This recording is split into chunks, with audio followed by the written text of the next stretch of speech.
Welcome back, explorers of the warp. You've heard about my previous videos about the few Primarchs that we've covered, but now let me tell you about something that your Imperium fears even more than betrayal. Freedom.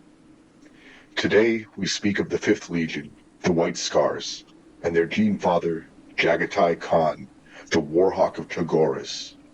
The Great Khan, the warrior who stayed loyal to the Emperor while questioning everything the Imperium stood for.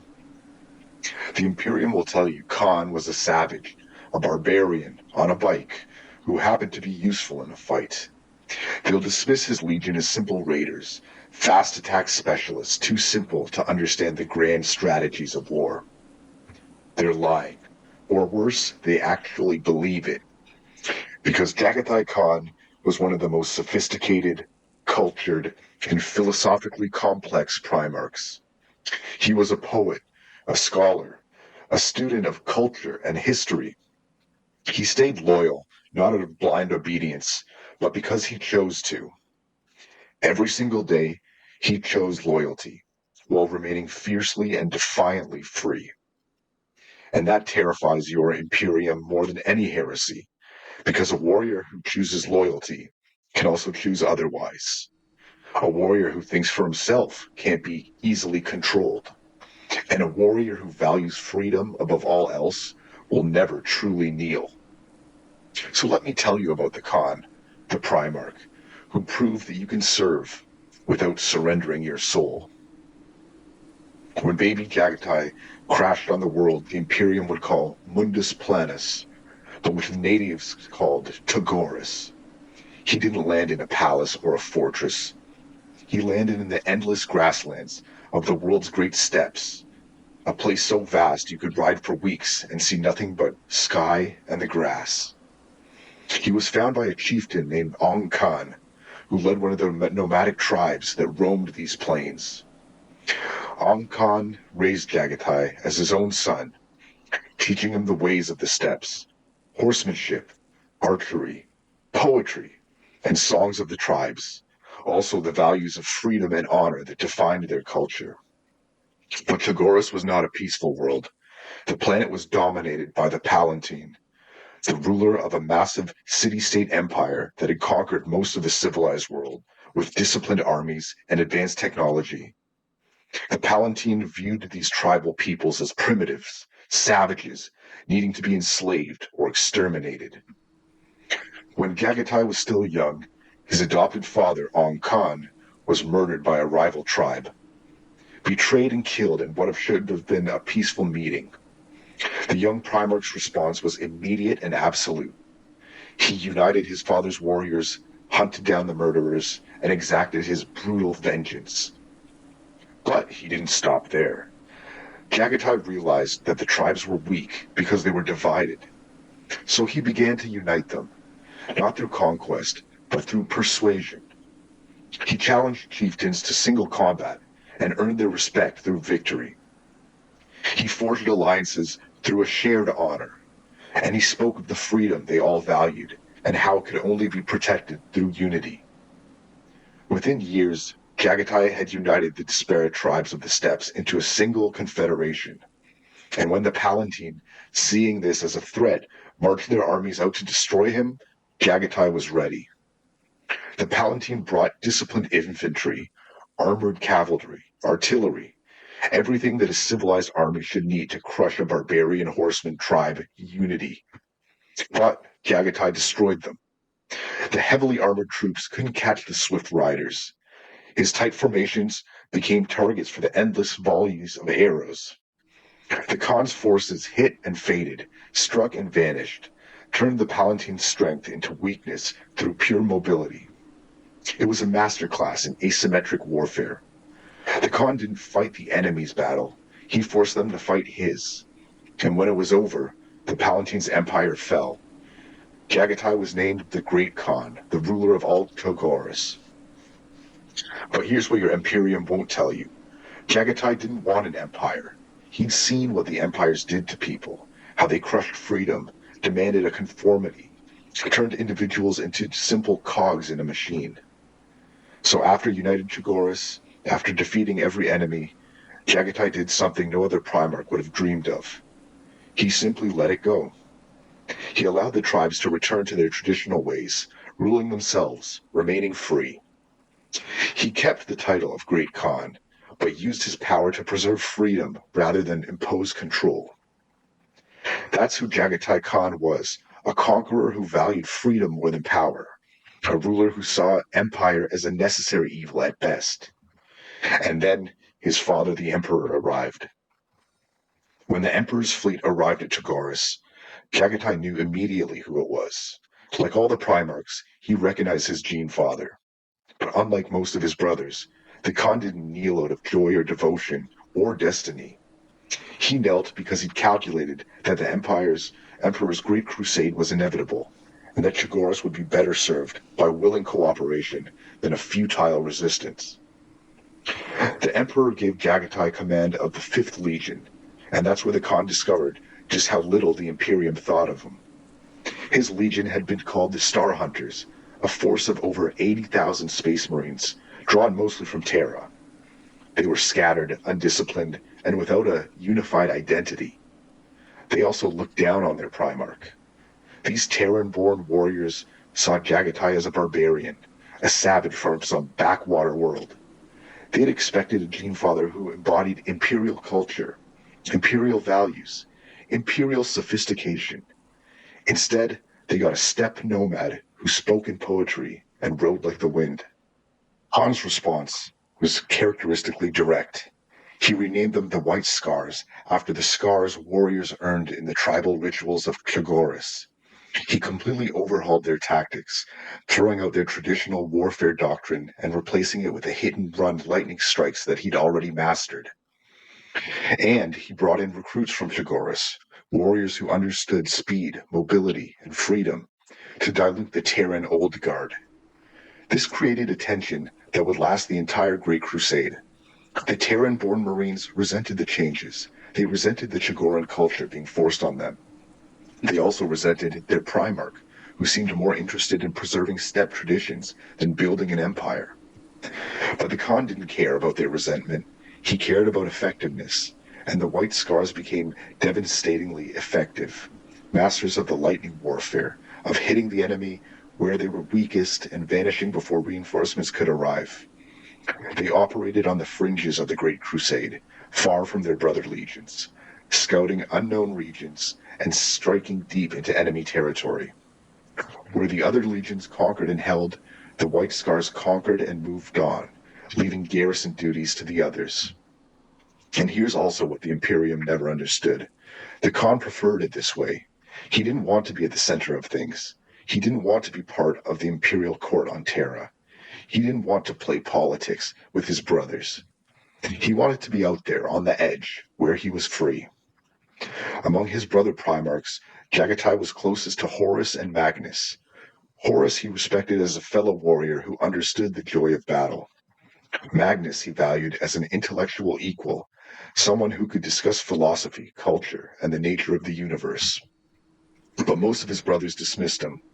Lorgar despised him as an ignorant savage. Fulgrim saw him as uncultured. They looked at his love of speed, his poetry, his tribal traditions, and they saw barbarism. They were too blind to see the sophistication beneath. The Khan was one of the most well-read Primarchs. He studied the cultures that he encountered, preserved their art and knowledge. He understood there were different kinds of civilization, different ways of being human. But the Imperium only valued one kind, their kind. Conformity, control, the Empire. And Jaghatai Khan would never conform. When the Horus Heresy began, Jaghatai and the White Scars were far from Terra, deployed to the Chondak system to deal with an orc infestation. It should have been a straightforward campaign. Hunt down the greenskins, cleanse the system, and move on. Instead, it became a trap. The Alpha Legion, masters of deception and manipulation, had orchestrated the entire deployment. They sabotaged the White Scars' operations, manipulated the orcs to prolong the fighting, cut off communication with the rest of the Imperium. For years, the White Scars were isolated, grinding through a meaningless war while the galaxy burned. When the news finally reached them about the heresy, It came in the form of two contradictory messages. One from Horus, claiming that Leman Russ had betrayed the Emperor and destroyed Prospero, urging the Khan to attack the Space Wolves. Another from Rogel Dorn, ordering all loyal forces to return to Terra. The Khan didn't know who to believe. Both messages could be lies. Both could be the truth. His closest friend Magnus was supposedly dead. His brother, Leman Russ, might also be a traitor. The whole Imperium might be tearing itself apart. And here's what makes the Khan different from every other Primarch. He didn't make an emotional decision. He didn't blindly trust either side. He decided to investigate, to find out what really happened before committing his legion. This terrified both sides. Horus thought the Khan was most likely to join him, a free-spirited warrior who questioned authority, who operated on the fringes, who never fully embraced the imperial system. The Khan was a natural rebel. The Loyalists feared the same thing. They saw his independence, his questioning nature, his refusal to simply obey, and they wondered if he could be trusted. The Khan took his legion to Prospero to see for himself what had happened. What he found was devastation. The Thousand Suns' homeworld was ashes, and there in the ruins he encountered a psychic projection of Magnus himself, who begged him to choose a side and not trust the Emperor. Jaghatai shattered this projection with his sword. Then he encountered Mortarion and the Death Guard, already turned traitor. Mortarion tried to sway him to Horus's side, tried to convince him that the Emperor had betrayed them all. And Jaghatai refused. Not because he trusted the Emperor blindly, not because he thought the Imperium was perfect, but because he looked at what chaos offered and saw it for what it was, slavery through wearing the mask of freedom. But here's the crucial part. The White Scars themselves were divided. The cultural tensions between the Terran-born Marines and those from Chogoris exploded. Some Terran warriors, led by Torgal Khan and Hasek Noyan Khan, tried to stage a coup, believing Horus offered a better path. The Khan had to fight his own sons, had to purge traitors from within his legion, while the galaxy burned around him. Those who sided with Horus were condemned to the Magyar Mazan, suicide units who would seek redemption through death in battle. It was a wound that would never truly fully heal. Finally committing to the Loyalist cause, the Khan tried to reach Terra, but warp storms and traitor fleets blocked every route. For 4 years, the White Scars fought a brutal hit-and-run campaign, striking at traitor supply lines, raiding enemy positions, doing everything they could while trapped far from where they needed to be. The breakthrough came when they discovered an ancient artifact called the Dark Glass, a device that could open portals into the Webway. The Khan's chief Stormseer, Jaghatai Khan, sacrificed himself to activate it, opening a path that would let the White Scars reach Terra.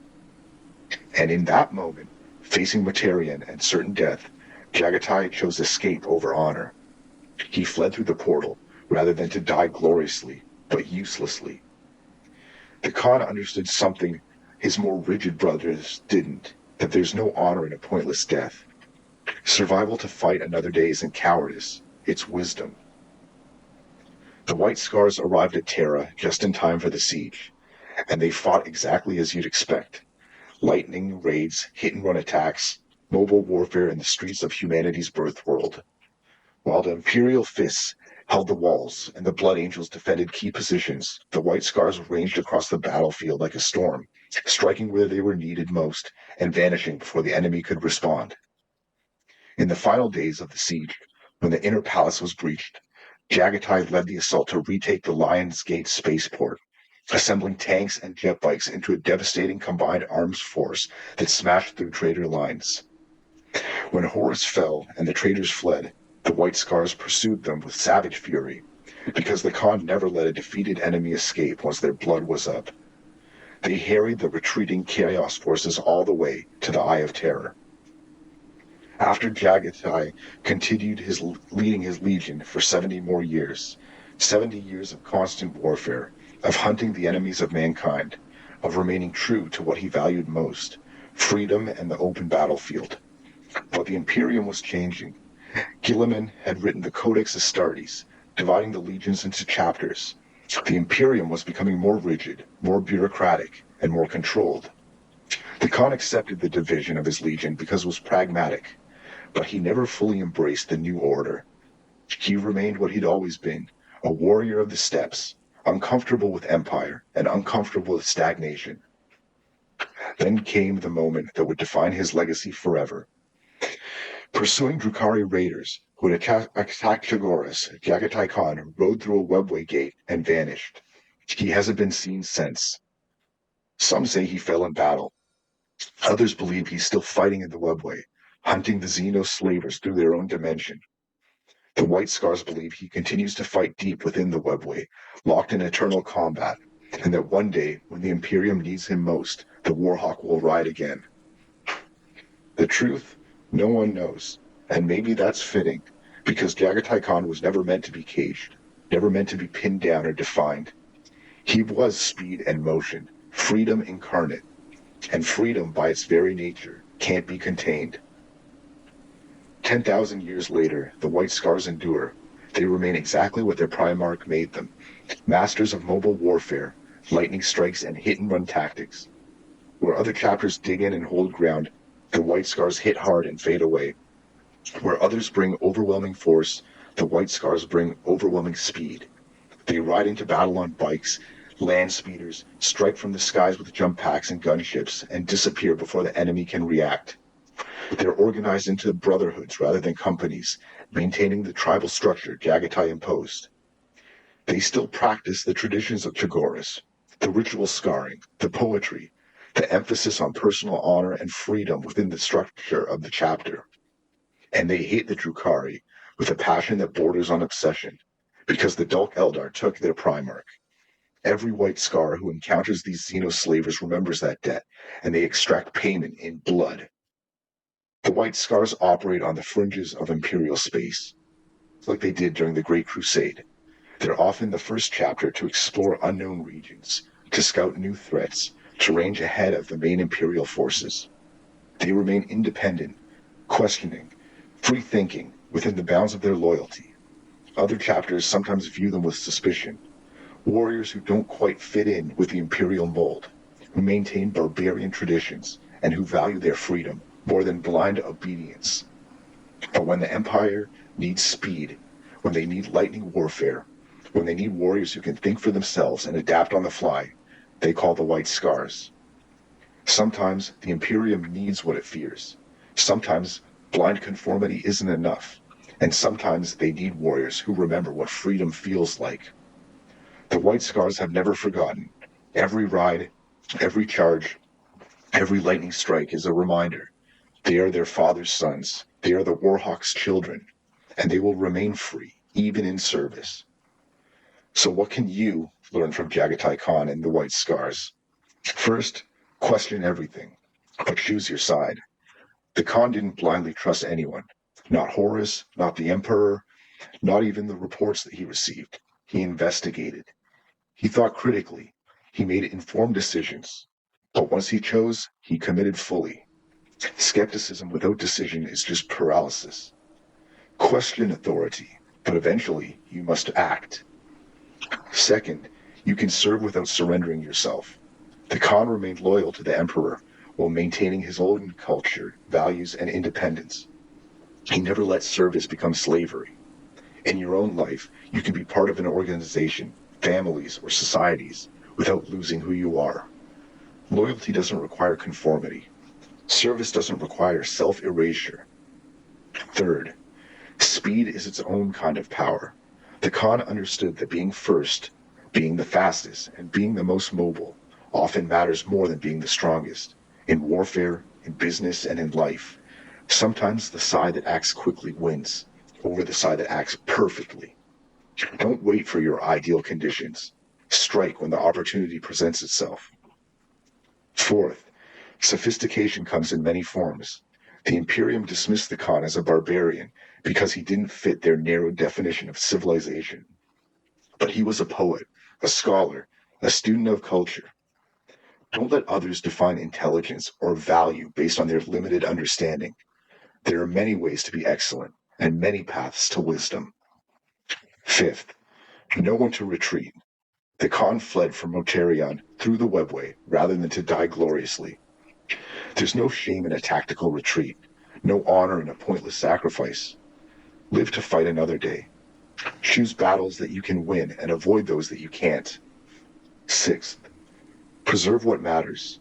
The Khan could have imposed imperial culture on his legion completely. Instead, he preserved Chogoran traditions because they had value. They created the unity, honor, identity. In your life, maintain the traditions and values that make who you are, and don't sacrifice meaning for efficiency. And finally, freedom is worth fighting for. The Khan stayed loyal to an empire he questioned because the alternative was worse. But he never stopped valuing freedom. He never accepted that control was necessary or always good. He proved that you could be part of something larger while remaining true to yourself. And that's the balance we all seek. Connection without surrender. Commitment without the cage. Well, there you have it. Jaghatai Khan, the Warhawk, the Great Khan, the Primarch who proved that loyalty doesn't require blind obedience. The Imperium will tell you that he was simple, a barbarian on a bike, a useful weapon who was too unsophisticated to understand grand strategy or politics. The Khan was one of the most complex Primarchs, a warrior philosopher who understood that freedom and duty could coexist, a scholar who valued speed over contemplation, a leader who was empowered rather than controlled.